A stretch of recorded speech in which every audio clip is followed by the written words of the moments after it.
ഇന്ന് രാത്രി നമ്മളെ പിന്നെ പള്ളിയിലേ അല്ല, ഞാൻ നിങ്ങളെ ചോദിച്ചു, നിങ്ങൾ എവിടെ പോയി ചോദിച്ചു. IML നിങ്ങളില്ലാത്ത പരിപാടി എടുക്കാൻ പാടില്ലല്ലോ.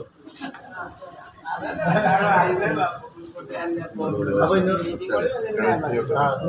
ഞാൻ എന്താ വെച്ചാല് അന്ന് അല്ല അവിടെ ഏലംകുളത്തെ പ്രോഗ്രാമായിരുന്നു. അപ്പൊ എല്ലാരും പ്രാർത്ഥിക്കണം.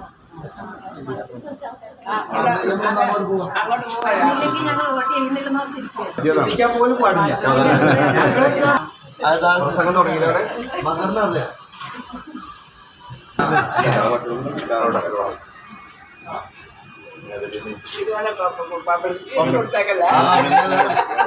നിങ്ങള് നോക്കി ചേർന്ന് കൊന്നൂടെ കാണുന്നില്ല. ഞാൻ പറഞ്ഞത് പബ്ലിസിറ്റി ഏറ്റവും തരുന്ന ആളുകളാണെന്ന്.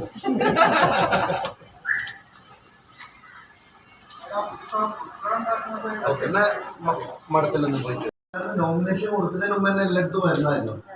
ഇപ്രാവശ്യം നമ്മൾ സ്ഥാനാർത്ഥിനെ പ്രഖ്യാപിച്ച് പിറ്റേന്ന് നോമിനേഷൻ.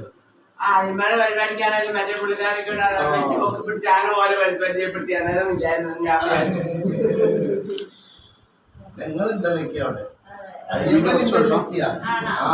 എന്നും നമുക്ക് വേണ്ടി വാദിക്കുന്ന ആളാണ്. അപ്പൊ എന്നാല് എല്ലാരും പ്രാർത്ഥിക്കണം.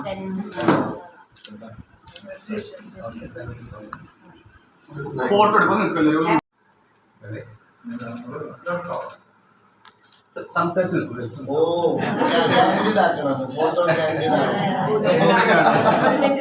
പുതിയ ആളെന്ന് പറഞ്ഞാളെ പിടിച്ചോണ്ടില്ല.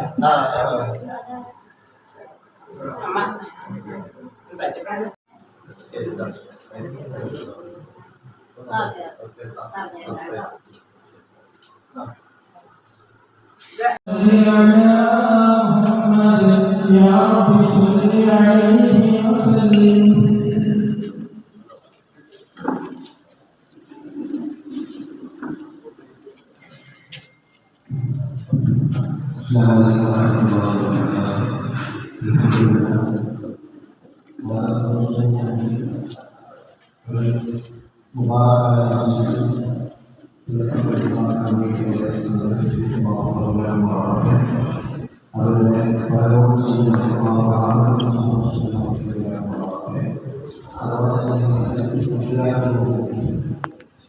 ബന്ധബുദ്ധി അദ്ദേഹത്തിനുള്ളത് കൊണ്ട് എത്തിച്ചേർന്നിരിക്കുകയാണ്. ഔപചാരികതകളോ ആമുഖങ്ങളോ ഒന്നും നടത്തുന്നില്ല. അടുത്തൊരു ടീം ഇതുപോലെ പ്രതീക്ഷിച്ചിരിക്കുന്നുണ്ടാകും ഇൻഷാ അല്ലാഹ്. വളരെ സന്തോഷത്തോടുകൂടി സ്ഥാപനത്തിൻ്റെ ഭാരവാഹികളും ഇതിൻ്റെ അന്തേവാസികളും അതോടൊപ്പം തന്നെ ഈ മണ്ഡലത്തിലെ നജീബ് സാഹിബ് നമ്മെ അഭിമുഖീകരിക്കുന്നു. ആദരപൂർവ്വം ക്ഷണിച്ചു. എൻ്റെ ഏറ്റവും ആദരണീയരായ ഷംഷാദ് നിസാമി അടക്കം ഉസ്താദുമാരും നമ്മുടെ നേതാക്കന്മാരും നമ്മുടെ ഈ സ്ഥാപനത്തിൻ്റെ ഭാരവാഹികളും അതിലേറെ എൻ്റെ പ്രിയപ്പെട്ട കുട്ടികളുമെല്ലാം ഒരുമിച്ചിരിക്കുന്ന ഒരു മനോഹരമായ ചടങ്ങ്. നമ്മൾ പലവട്ടം സംസാരിക്കുകയും ഞാനും ഈ സ്ഥാപനത്തിൻ്റെ ഭാഗമായി തന്നെ കരുതുകയും ചെയ്യുന്ന ഒരാളാണ്. വോട്ട് ചോദിക്കാൻ വരുന്നപ്പോൾ നിങ്ങളുടെ നിങ്ങളുടെ പ്രാർത്ഥന അതാണ് ഏറ്റവും പ്രധാനമായത്. ഇൻഷാ അല്ലാഹ് നമുക്ക് നല്ല വിജയമുണ്ടാകാനും ഈ തെരഞ്ഞെടുപ്പ് കേരളത്തിൽ തന്നെ വലിയ മാറ്റങ്ങളുണ്ടാകാൻ പ്രേരിപ്പിക്കുന്ന രീതിയിലേക്ക് സംരംഭങ്ങൾ നമ്മുടെ സംസ്ഥാനത്തിൽ നിന്ന് നമ്മളൊക്കെ തീരുമാനിച്ച ചില കാര്യങ്ങളുണ്ട്. ഇൻഷാ അല്ലാഹ് അതൊക്കെ നടപ്പാക്കേണ്ട ഭാഗ്യമുണ്ടാകട്ടെ.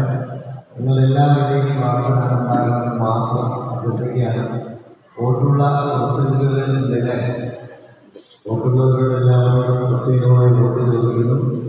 വോട്ടിലേക്ക് വോട്ട് ചെയ്യണം എന്ന് വിവിധമായി അഭ്യർത്ഥിക്കുന്നു. നമുക്ക് ഇൻഷാ അല്ലാഹ് അടുത്ത ഒരു വരവ് നിങ്ങളുടെ അടുത്തേക്ക് വീണ്ടും വരുമ്പോൾ വളരെ തിളക്കമുള്ള ഉണ്ടാക്കാൻ വേണ്ടി നിങ്ങൾക്ക് ചെയ്യാം. കാണാം. അസ്സലാമു അലൈക്കും.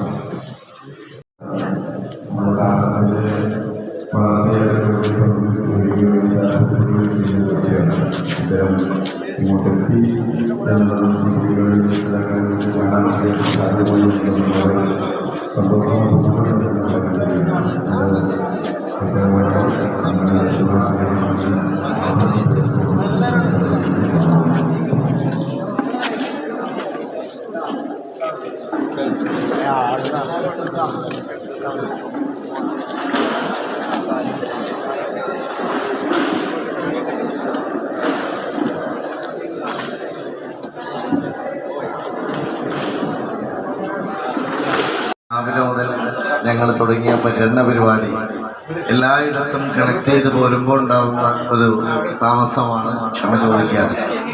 നമുക്കെല്ലാവർക്കും അറിയാം, തെയ്യോട്ടിച്ചിറ മേഖലയിൽ നമ്മളുടെ ശക്തമായ പ്രവർത്തനങ്ങൾ എക്കാലവും നടക്കുന്ന ഒരു സ്ഥലമാണ്. ഈയിടെ നമുക്ക് ചില വിഷയങ്ങളിൽ, പ്രത്യേകിച്ച് നമ്മുടെ റോഡുമായി ബന്ധപ്പെട്ടൊക്കെ ഒരു ചർച്ചകളൊക്കെ ഉണ്ടായെങ്കിലും അതിലൊക്കെ പരിസമാപ്തിയാവുകയാണ്. നിങ്ങൾ മനസ്സിലാക്കേണ്ടത്, കഴിഞ്ഞ 5 വർഷക്കാലം നമുക്ക് കൊടിയ അവഗണനയുടെ കാലമായിരുന്നു. പ്രത്യേകിച്ചും ഒരു ഗവൺമെന്റ് ഒരിക്കലും ചെയ്യാൻ പാടില്ലാത്ത 140 MLA മുന്നണിയുടെ വലിയ തരംഗം കേരളത്തിൽ ഉണ്ടാകുമെന്നാണ് മാധ്യമങ്ങളെല്ലാം റിപ്പോർട്ട് ചെയ്യുന്നത്. തീർച്ചയായിട്ടും 100-ലേറെ സീറ്റുമായി UDF അധികാരത്തിൽ വരുന്ന പരിഗണനയുടെ കാലമാണ് ഇനി വരാൻ പോകുന്നത് പെരിന്തൽമണ്ണക്ക് എന്ന് ഞാൻ ഓർമ്മിപ്പിക്കുകയാണ്. അതുകൊണ്ട് സദർക്കം എല്ലാ ആളുകളും ഇവിടെ ഉണ്ട്. ഞാൻ നിങ്ങളോട് അഭ്യർത്ഥിക്കുന്നത്, എല്ലാ വിവാദങ്ങളും കെട്ടടങ്ങാൻ വേണ്ടി നിങ്ങളുടെ പരിശ്രമം ഇനിയുള്ള ദിവസങ്ങളിൽ എല്ലാവരെയും രംഗത്തിറക്കി ഉണ്ടാകണം. നമ്മുടെ റോഡ് താൽക്കാലികമായിട്ട് അതിൻ്റെ പണി തുടരുന്നുണ്ട്. മറ്റു കാര്യങ്ങളൊക്കെ നമുക്ക് ബോധ്യമുള്ള കാര്യങ്ങളാണ്, വസ്തുതകളായ കാര്യങ്ങളാണ്. ഇതിന് ഫണ്ട് വെച്ച് കഴിഞ്ഞാൽ സ്വാഭാവികമായിട്ടും ഇത് എങ്ങോട്ടും പോയില്ല എന്ന് വിമർശിക്കുന്നവർക്കും അറിയുന്ന കാര്യമാണ്. പക്ഷേ നമുക്ക് വിവാദങ്ങളൊക്കെ ഉണ്ടാവും, സ്വാഭാവികമാണ്, രാഷ്ട്രീയമാണ്. അതിനങ്ങനെ തന്നെ കണ്ട് നമ്മളുടെ പ്രവർത്തകരെ ശക്തമായി രംഗത്തിറക്കാൻ പ്രേരകമാകുന്ന ജോലി നിർവഹിക്കണമെന്ന് മാത്രം അഭ്യർത്ഥിച്ചുകൊണ്ട്, ഇനിയും 2 പ്രധാനപ്പെട്ട കേന്ദ്രങ്ങളിൽ കൂടി എത്തേണ്ടതുകൊണ്ട് നിങ്ങളുടെ എല്ലാവരുടെയും പ്രാർത്ഥനയും പ്രവർത്തനവും ഒരിക്കൽ കൂടി അഭ്യർത്ഥിച്ചുകൊണ്ട് എല്ലാവിധ നന്മയും വരട്ടെ. നിങ്ങളുടെയൊക്കെ വോട്ട് കോണിയടയാളത്തിൽ ആവശ്യപ്പെട്ടുകൊണ്ട് എൻ്റെ വാക്കുകൾ നിർത്തുന്നു. നന്ദി. ജയഗത.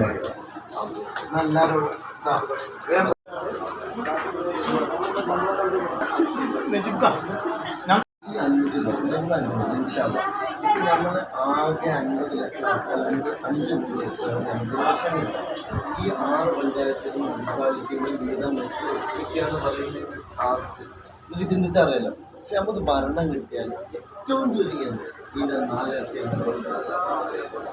നിങ്ങൾക്ക് എന്താണോ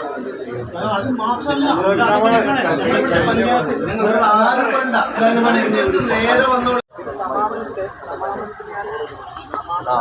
ഓരോ വയസ്സ് കാറ്റഗറി വെച്ചിട്ട് ക്യാമ്പാണ്.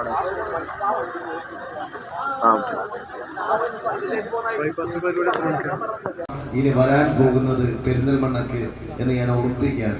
അതുകൊണ്ട് സ്ഥലടക്കം എല്ലാ ആളുകളും ഇവിടെ ഉണ്ട്. ഞാൻ നിങ്ങളോട് അഭ്യർത്ഥിക്കുന്നത്, എല്ലാ വിവാദങ്ങളും കെട്ടടങ്ങാൻ വേണ്ടി നിങ്ങളുടെ പരിശ്രമം ഇനിയുള്ള ദിവസങ്ങളിൽ എല്ലാവരെയും രംഗത്തിറക്കി ഉണ്ടാകണം. നമ്മുടെ റോഡ് താൽക്കാലികമായിട്ട് അതിൻ്റെ പണി തുടരുന്നുണ്ട്. മറ്റു കാര്യങ്ങളൊക്കെ നമുക്ക് ബോധ്യമുള്ള കാര്യങ്ങളാണ്, വസ്തുതകളായ കാര്യങ്ങളാണ്. ഇതിന് ഫണ്ട് വെച്ച് കഴിഞ്ഞാൽ സ്വാഭാവികമായിട്ടും ഇത് എങ്ങോട്ടും പോവില്ല എന്ന് വിമർശിക്കുന്നവർക്കും അറിയുന്ന കാര്യമാണ്. പക്ഷേ നമുക്ക് വിവാദങ്ങളൊക്കെ ഉണ്ടാവും, സ്വാഭാവികമാണ്, രാഷ്ട്രീയമാണ്. അതിനങ്ങനെ തന്നെ കണ്ട് നമ്മളുടെ പ്രവർത്തകരെ ശക്തമായി രംഗത്തിറക്കാൻ പ്രേരകമാകുന്ന ജോലി നിർവഹിക്കണമെന്ന് മാത്രം അഭ്യർത്ഥിച്ചുകൊണ്ട്, ഇനിയും 2 പ്രധാനപ്പെട്ട കേന്ദ്രങ്ങളിൽ കൂടി എത്തേണ്ടതുകൊണ്ട് നിങ്ങളുടെ എല്ലാവരുടെയും പ്രാർത്ഥനയും പ്രവർത്തനവും ഒരിക്കൽ കൂടി അഭ്യർത്ഥിച്ചുകൊണ്ട് എല്ലാവിധ നന്മയും വരട്ടെ. നിങ്ങളുടെയൊക്കെ വോട്ട് കോണിയടയാളത്തിൽ ആവശ്യപ്പെട്ടുകൊണ്ട് എൻ്റെ വാക്കുകൾ നിർത്തുന്നു. നന്ദി. ജയ് ഹിന്ദ്.